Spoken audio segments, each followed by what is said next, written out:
Jabir bin Hayyan ने हज़रत इमाम जाफ़र सादिक अलैहिस्सलाम से पूछा, ए उस्ताद मुकर्रम, ए फ़र्ज़ंद रसूल, ये तो बताइए कि मौत क्या है। इमाम ने फरमाया, जाबिर तू समझ सकता है?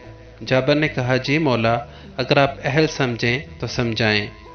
इमाम अलैहिस्सलाम ने फरमाया, जाबिर गौर से सुन और समझ, जब तू शिकमे मादर में था तो तारीक पर्दों में रहता था और वो बहुत छोटा सा जहां था।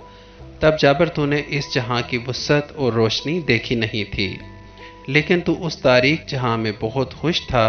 तब तू इस जहां से किसी और जगह नहीं जाना चाहता था, क्योंकि तूने उससे बड़ा जहां नहीं देखा था।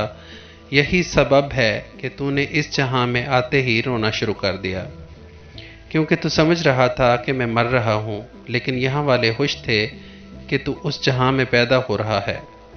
यही होगा जब तू ये जहां छोड़कर अगले जहां जाएगा, वहाँ वाले खुश होंगे कि जाबिर पैदा हो रहा है, यहाँ वाले रो रहे होंगे कि जाबिर मर रहा है।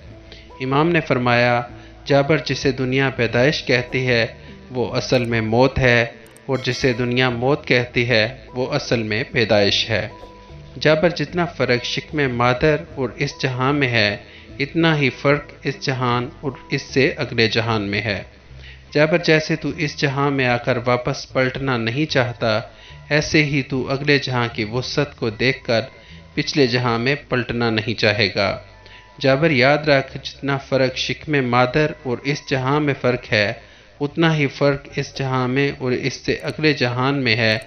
उतना ही फ़र्क इस जहान और जन्नत में है जिसके हसनैन सरदार हैं।